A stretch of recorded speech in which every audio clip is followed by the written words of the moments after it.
ഒരു നുണയ്ക്ക് ചിറക് വച്ച് ലോകം മുഴുവൻ പറന്നുളക്കാൻ വെറുമൊരു സ്മാർട്ട് ഫോൺ മതിയാകുന്ന കാലത്താണെന്ന് നമ്മൾ ജീവിക്കുന്നത്. സത്യം എന്താണെന്ന് നമ്മൾ തിരിച്ചറിയുമ്പോഴേക്കും ആ നുണ ലക്ഷക്കണക്കിന് മനുഷ്യരുടെ തലച്ചോറുകളിൽ ഒരു വൈറസ് പോലെ പടർന്നു പിടിച്ചിട്ടുണ്ടാകും. കേരള രാഷ്ട്രീയം അടുത്ത കാലത്തൊന്നും കണ്ടിട്ടില്ലാത്ത അത്രയും ഹീനമായ ഒരു സൈബർ ഗൂഢാലോചനയെക്കുറിച്ച് പറയാതിരിക്കാൻ കഴിയുന്നില്ല. വെറുമൊരു വ്യാജ ഫോട്ടോയുടെ കഥയല്ല ഇത്. കൃത്യമായ തിരക്കഥയോടെ, നിർമ്മിത ബുദ്ധിയുടെ അഥവാ ആർട്ടിഫിഷ്യൽ ഇൻ്റലിജൻസിൻ്റെ അനന്ത സാധ്യതകളെ ഏറ്റവും വൃത്തികെട്ട രീതിയിൽ ആയുധമാക്കിക്കൊണ്ട് ഒരു രാഷ്ട്രീയ നേതാവിനെതിരെ നടന്ന ആസൂത്രിതമായ ഒരു ഡിജിറ്റൽ കൊലപാതക ശ്രമം. ആരാണ് നേതാവ്? CPM സംസ്ഥാന സെക്രട്ടേറിയറ്റ് അംഗം M സ്വരാജ്. കഴിഞ്ഞ കുറച്ച് ദിവസങ്ങളായി സകല സോഷ്യൽ മീഡിയ പ്ലാറ്റ്ഫോമുകളിലൂടെയും ഒരു ചിത്രം കാട്ടുതീ പോലെ പടരുന്നുണ്ടായിരുന്നു. കേരളത്തിലെ ഏറ്റവും തീവ്ര വർഗീയ നിലപാടുകൾ പറയുന്ന ഹിന്ദുത്വ സംഘടനാ നേതാവായ പ്രതീഷ് വിശ്വനാഥിൻ്റെ തോളിൽ കൈയിട്ട് ചിരിച്ചു നിൽക്കുന്ന M സ്വരാജിൻ്റെ ചിത്രം. കണ്ടാൽ ആർക്കും ഒരു സംശയവും തോന്നാത്തത്ര പെർഫെക്റ്റ് ആയ ഒരു ഫോട്ടോ. വാട്സപ്പ് ഗ്രൂപ്പുകളിൽ ഈ ചിത്രം ഷെയർ ചെയ്ത് ആഘോഷിച്ചവരോട് ഒരു കാര്യം പറയട്ടെ, നിങ്ങളെല്ലാവരും അതിവിദഗ്ധമായി കബളിപ്പിക്കപ്പെടുകയായിരുന്നു. കാരണം ആ ഫോട്ടോയ്ക്ക് പിന്നിലെ സത്യം അതൊരു പച്ചക്കള്ളമായിരുന്നു എന്നതാണ്. AI ഉപയോഗിച്ച് സൃഷ്ടിച്ചെടുത്ത ഒരു ഹൈടെക് നുണ. ആരാണ് ഈ നുണ പടച്ചുവിട്ടത് എന്ന് ചോദിക്കുന്നിടത്താണ് ഇതിൻ്റെ യഥാർത്ഥ രാഷ്ട്രീയം നമ്മൾ തിരിച്ചറിയുന്നത്.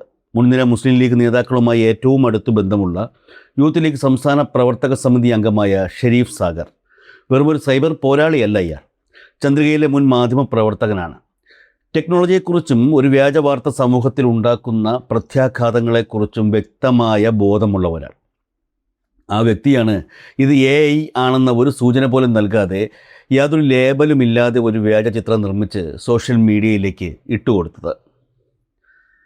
എന്തിനായിരുന്നു ഈ തരംതാണ ഗൂഢാലോചന? അതിനവർ പറയുന്ന ന്യായീകരണമാണ് ഏറ്റവും വലിയ കോമഡി. MSF മുൻ ദേശീയ ഉപാധ്യക്ഷ ഫാത്തിമ തെഹ്ലിയെ KP ശശികലയോട് ഉപമിച്ചുകൊണ്ട് ഏതോ ഒരു ഇടതു പ്രൊഫൈലിൽ നിന്ന് വന്ന പോസ്റ്റിനോടുള്ള പ്രതികാരമാണ് പോലും ഈ ചിത്രം. ഇവിടെയാണ് ഫാത്തിമ തെഹ്ലിയുടെയും മുസ്ലിം ലീഗിൻ്റെയും ഭയാനകമായ രാഷ്ട്രീയ കാപട്യത്തെ നമ്മൾ കീറിമുറിച്ച് പരിശോധിക്കേണ്ടത്. ഫാത്തിമ തെഹ്ലിക്കെതിരായ വിമർശനങ്ങളെ പ്രതിരോധിക്കാൻ ലീഗിന് അവകാശമുണ്ട്. പക്ഷേ അതിന് മറുപടിയായി CPMൻ്റെ സംസ്ഥാന സെക്രട്ടേറിയറ്റ് അംഗത്തിൻ്റെ ചിത്രം വ്യാജമായി നിർമ്മിക്കുന്നത് എന്തുതരം അശ്ലീല രാഷ്ട്രീയമാണ്? ഇനി ഫാത്തിമ തെഹ്ലിയുടെ കാര്യത്തിലേക്ക് തന്നെ വരാം. ഈ AI നാടകങ്ങൾക്ക് മുൻപ് നിലമ്പൂർ ഉപതെരഞ്ഞെടുപ്പ് ഫലം വന്ന ദിവസം അവിടെ പരാജയപ്പെട്ട M സ്വരാജിനെ സംഘാവ് എന്ന് പരസ്യമായി അഭിസംബോധന ചെയ്ത വ്യക്തിയാണ് ഫാത്തിമ തെഹ്ലിയ. സ്വരാജിനെ സംഘാവെന്ന് വിളിക്കാൻ ഫാത്തിമയ്ക്ക് എന്ത് യോഗ്യതയാണ് ഉള്ളത് എന്നുള്ളത് മറ്റൊരു ചോദ്യം. കേരളത്തിലെ രാഷ്ട്രീയ ചരിത്രം എടുത്തു നോക്കുക. ഈ ഭൂമി മലയാളത്തിൽ ജനിച്ചു വീണ സകല ലീഗുകാരുടെയും സംഘപരിവാർ വിരുദ്ധ നിലപാടുകൾ ഒന്നിച്ചു തൂക്കിയാലും അത് M സ്വരാജിൻ്റെ ഫാസിസ്റ്റ് വിരുദ്ധ രാഷ്ട്രീയത്തിൻ്റെ 0.5% പോലും വരില്ല എന്നതാണ് സത്യം. ആ സ്വരാജിനെയാണ് ഫാത്തിമ തെഹ്ലിയ സംഘാവ് എന്ന് വിളിച്ച് പരിഹസിച്ചത്. ഏറ്റവും രസകരമായ വസ്തുത അതല്ല. M സ്വരാജിനെ സംഘാവായി ചിത്രീകരിച്ച ഇതേ ഫാത്തിമ തെഹ്ലിയെ തന്നെയാണ് കേരളത്തിലെ BJPയുടെ തീപ്പൊരി നേതാവ് എന്ന് സ്വയം വിശേഷിപ്പിക്കുന്ന സാക്ഷാൽ ശോഭാ സുരേന്ദ്രന് ഉറച്ച നിലപാടുള്ള ബോൾഡ് നേതാവ് എന്ന് പരസ്യമായി വീരപരിവേഷം നൽകി പ്രശംസിച്ചത്.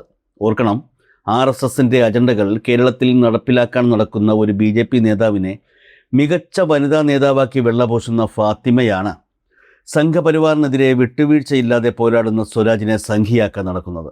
ഇതിലും വലിയൊരു രാഷ്ട്രീയ പാപ്പരത്വം വേറെ എന്തുണ്ട്? ഇതുകൊണ്ടും അവസാനിച്ചില്ല അവരുടെ ആസൂത്രണം. ഈ AI ചിത്രം സത്യമാണെന്ന് വരുത്തി തീർക്കാൻ ദേശാഭിമാനിയുടെ പേരിൽ ഒരു വ്യാജ പോസ്റ്റർ കൂടി ഇവർ പടച്ചുവിട്ടു. പ്രതീഷ് വിശ്വനാഥ് സുഹൃത്താണ്, തന്നെ വന്ന് കണ്ടു എന്ന് സ്വരാജ് പറയുന്ന രീതിയിലായിരുന്നു ആ വ്യാജ പോസ്റ്റർ. ഷെരീഫ് സാഗർ നിർമ്മിച്ച ഈ വ്യാജ ചിത്രം ലീഗിൻ്റെ ജനപ്രതിനിധികളും ഇരുട്ടി വെളുത്താൽ മാധ്യമധർമ്മം പ്രസംഗിക്കുന്ന മീഡിയ വൺ അക്കാദമിക്കാരും, എന്തിന് ജമാഅത്തെ ഇസ്ലാമിയുടെ സൈബർ പാമ്പുകളും വരെ ഒറിജിനൽ എന്ന വ്യാജേന മത്സരിച്ച് ഷെയർ ചെയ്തു. ആരാണ് M സ്വരാജ് എന്ന് ഈ വ്യാജ ചിത്രം പ്രചരിപ്പിച്ചവർക്കും ലീഗ് നേതൃത്വത്തിനും പ്രത്യേകിച്ച് ഫാത്തിമ തെഹ്ലിയയ്ക്കും വളരെ കൃത്യമായി അറിയാം. ഒരു ദേശീയ ചാനലിലെ ചർച്ചയിൽ മുസ്ലിം ലീഗ് പ്രതിനിധിയെ പാകിസ്ഥാൻ അനുഭാവിയാക്കി ചിത്രീകരിക്കാൻ ശ്രമിച്ച BJP വക്താവിനെ ലീഗിന് വേണ്ടി ശക്തമായി പ്രതിരോധിച്ച് വായടപ്പിച്ചത് CPM പ്രതിനിധിയായി പങ്കെടുത്ത ഇതേ M സ്വരാജാണ്. തുടക്കത്തിൽ ബഹുമാനനായ ശ്രീ JR പത്മകുമാർ പാകിസ്ഥാൻ കൂടി എന്നൊക്കെ പറഞ്ഞു. നിങ്ങൾ ദയവായിട്ട് ഈ വിദ്വേഷത്തിന്റെ പ്രചരണം ഒഴിവാക്കണം. പാകിസ്ഥാൻ എന്ന് പറഞ്ഞാൽ നിങ്ങൾക്ക് ഇഷ്ടമില്ലാത്തവരൊക്കെ പാകിസ്ഥാനിൽ പോകണം. മുമ്പ് അങ്ങനെയാണ് നിങ്ങൾ പറഞ്ഞിരുന്നത്. ഇവിടുത്തെ ഒരു സംവിധായകനോട് പാകിസ്ഥാനിൽ പോകണമെന്ന് പറഞ്ഞു. അങ്ങനെയൊക്കെ പറയേണ്ട കാര്യമുണ്ടോ? മുസ്ലിം ലീഗിന്റെ രാഷ്ട്രീയത്തെ നിങ്ങൾ എതിർക്ക്, ഞങ്ങൾ എതിർക്കുന്നുണ്ടല്ലോ ശക്തമായിട്ട്. പക്ഷെ മുസ്ലിം ലീഗിന്റെ പതാക വരുമ്പോൾ പാകിസ്ഥാൻ എന്ന് പറയേണ്ട കാര്യം എന്താ? അവർ പാകിസ്ഥാനിൽ പ്രവർത്തിക്കുന്നവരാണോ?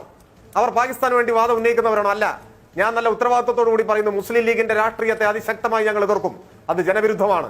പക്ഷേ അവരെ പാകിസ്ഥാൻകാരായിട്ട് ചിത്രീകരിച്ചാൽ, അത് പാകിസ്ഥാന്റെ കൊടിയാണെന്ന് പറഞ്ഞാൽ അത് തെറ്റാണ്.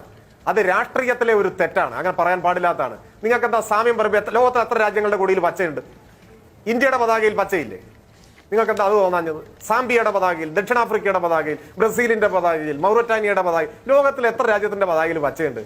ഇതൊക്കെ തെരഞ്ഞെടുപ്പ് സമയത്ത് വിദ്വേഷം പരത്താനാണ്, ഒരു കപട ദേശീയത ഉയർത്തിപ്പിടിക്കാനാണ്.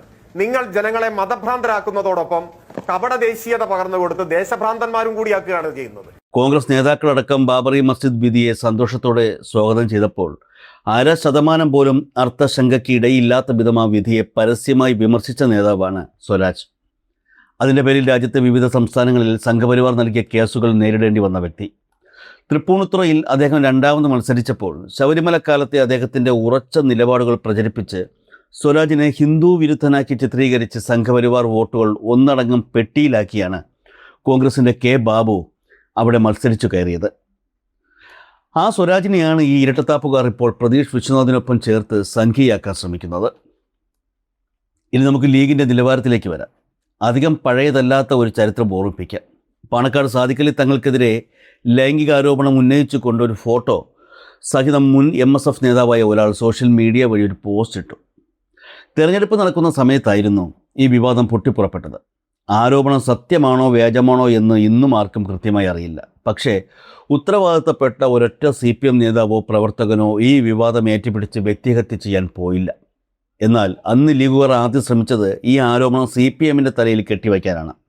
പിന്നീട് ഈ ആരോപണത്തിൻ്റെ പേരിൽ പാണക്കാട് കുടുംബത്തെ ഭീഷണിപ്പെടുത്തി കോടിക്കണക്കിന് രൂപ ആവശ്യപ്പെട്ടുവെന്നും പാണക്കാട് കുടുംബം പെരിന്തൽമണ്ണ പോലീസ് സ്റ്റേഷനിൽ പരാതി നൽകിയെന്നുമുള്ള വാർത്തകൾ പുറത്തു വന്നതോടെയാണ് നാണം കെട്ട് ലീഗുകാർ ആ ശ്രമം ഉപേക്ഷിച്ചത്.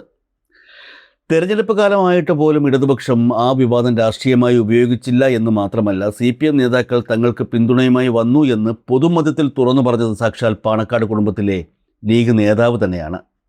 ഈ പാണക്കാട് കുടുംബത്തിന് CPM അന്ന് കാണിച്ച ആ രാഷ്ട്രീയ മര്യാദയോട് സ്വരാജിൻ്റെ പേരിൽ സ്വന്തം അണികൾ ഈ ഹീനമായ അപവാദ പ്രചരണം നടത്തുമ്പോൾ നീതി കാണിക്കാനായോ?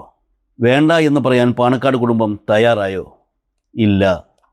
പാർട്ടിയുടെ പേരിനൊപ്പം മുസ്ലിം എന്ന സമുദായ പേരുകൂടി വച്ചുകൊണ്ട് തങ്ങൾക്കു നേരെ വരുന്ന സകല വിമർശനങ്ങളെയും സമുദായത്തിന് നേരെയുള്ള ആക്രമണമാക്കി വഴിതിരിച്ചു വിട്ട് ഇരവാദം മുഴക്കുക എന്നത് ലീഗിൻ്റെ പഴയ കലയാണ്.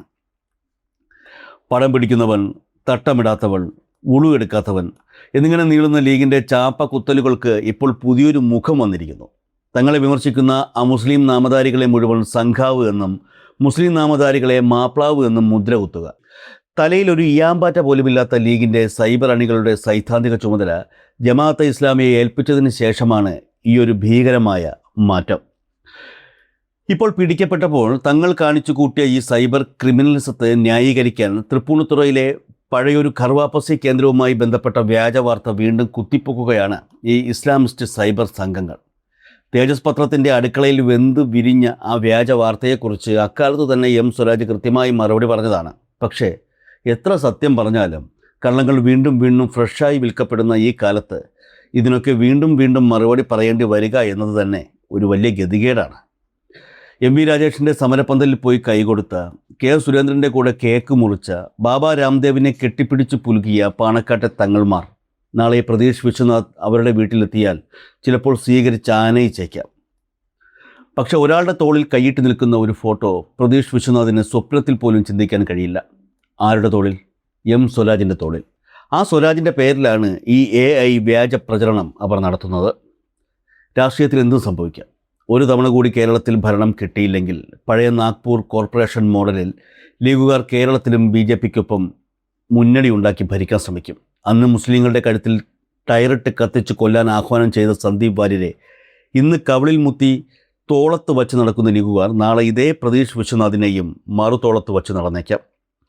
പക്ഷേ അന്നും അവരുടെ ഉറക്കം കെടുത്തുന്ന ഏറ്റവും വലിയ ശത്രു യാതൊരുവിധ വർഗീയ പ്രീണനങ്ങൾക്കും ഒത്തുതീർപ്പുകൾക്കും തയ്യാറാകാത്ത സ്വരാജും അയാളുടെ പാർട്ടിയുമായിരിക്കും. ഈ സൈബർ ഗൂഢാലോചനയ്ക്കെതിരെ സ്വരാജും ദേശാഭിമാനിയും നിയമ നടപടികളുമായി മുന്നോട്ട് പോവുകയാണ്. രാഷ്ട്രീയ ആരോപണങ്ങളെ നേരിടാൻ കഴിയാതെ വരുമ്പോൾ വ്യക്തിഹത്യയിലേക്കും AI വ്യാജ നിർമ്മിതികളിലേക്കും തരം താഴുന്ന ഈ പുത്തൻ കാലത്തെ ഫാസിസ്റ്റ് ശൈലിക്ക് ഇവിടെ തടയിട്ടേ തീരൂ. നിങ്ങളുടെ മൊബൈൽ സ്ക്രീനിൽ തെളിയുന്ന ഒരു ചിത്രം അത് വിശ്വസിക്കുന്നതിന് മുൻപ്, ഷെയർ ചെയ്യുന്നതിന് മുൻപ് ഒന്ന് ചിന്തിക്കുക, ഇതിന് പിന്നിലെ അജണ്ട എന്താണ്? കാരണം നുണകൾ പടച്ചുവിടാൻ ഇന്ന് നിമിഷങ്ങൾ മതി. പക്ഷേ ആ നുണയുടെ ചാരത്തിൽ നിന്നും സത്യം ഉയർത്തെഴുന്നേൽക്കാൻ കുറച്ച് സമയം വേണം. എങ്കിലും സത്യം ഉയർത്തെഴുന്നേൽക്കുക തന്നെ ചെയ്യും.